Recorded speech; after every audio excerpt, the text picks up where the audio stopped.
I think what makes based on a true story so compelling is there's such a push and pull. And the more answers that we get, the more questions that we have. As you've headed into season two, what was the biggest question you had for the writer's room about your character's arc? And what were you most excited about further exploring with her? I mean, when I read the first episode, I was like, "Wow, Tori is doing a complete 180 in terms of her integrity, her morals, everything that was established in season one sort of gets flipped on its head with Tori." And I was definitely nervous about my approach in justifying that switch. But it also felt like a nice challenge. And also, that's the show. It's exactly what you said, with answers comes a million more questions. And ultimately, what I landed on was Tori's in love. And you do crazy things and Yeah. you justify a lot of different things when you're in love with someone. And I think that in my mind, I was like, okay, Tori wants to be on Matt's team. And as long as he's on the trajectory of healing, she can justify being with him. And I think also in her own way, she's fascinated and sort of addicted to the high that comes with being with him, kind of in the same way that Ava is also addicted to the thrill of the chase and the Mhm. true crime world.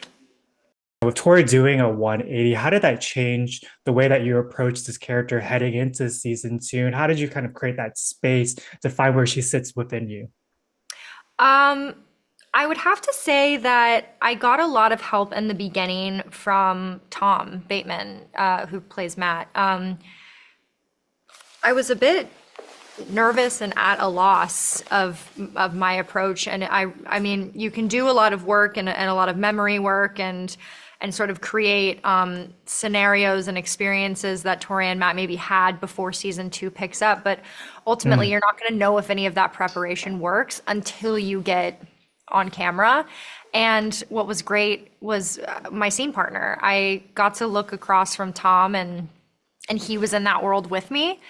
And we were in very interesting retreat clothing, and it kind of made the experience pretty seamless. And it's amazing what working with a great scene partner and a Mm. wonderful crew can do in aiding to your ability as an actor.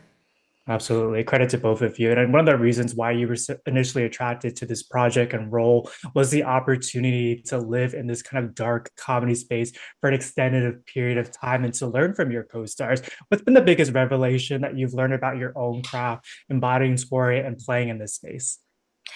I think what really draws me to this job is that it requires different things of you every time, and this job is, I mean, the specific job, this show is no different. I don't like the idea of going to a job and knowing exactly what's going to happen every single day, and that is the beauty of working with people like Kaylee and Chris and Tom. And I had individual scenes with all of them, and then we had group scenes, and it's fascinating to go on set and watch how each person prepares. And we all approach our characters and the show so differently, and yet we blend very seamlessly together, and we get along so well, and we care about the show, and we care about our audience, and it's fun. We have, more than anything, we just have a fun time. And this show requires you to think on your feet and to have a bit of a loose grip on things, and we all Mm. do, and I think that's why it works. Beautifully said. I also love that dynamic between Tori and Ava. And while they may not see eye to eye on a lot of things, including Tori's relationship, that dynamic is so rooted in love. How did the trust that you built with Kaylee grow and heading into season two? And how have you been able to push each other creatively? It grew so much. I mean, that was the one of the main things that I was looking forward to most about season two was, I was told that we were going to be exploring that relationship more. And I think that Ava is very invested in Tori and sort of has this underlying like maternal, connection to Tori. And I think Tori pulls away from that and she wants to be her own person. And so that was really fun to explore with Kaylee. And it's hard though, because, sometimes Tori's mad at Ava, and and it's hard to be like, you can't be. Kaylee's so funny. You like, you have a hard time not cracking while you're filming with Yeah. her, and she's so on the fly, um and it's truly such a joy to get to work with her, and I feel like I learn so much every time I work across from her. Um and I think, yeah, just on a personal level, Kaylee comes on set and she sets a tone, and it's an amazing tone, and everyone sort of just like falls in line and feeds off of that infectious energy, and she felt like a big sister to me, and she very much assumed that role in my life.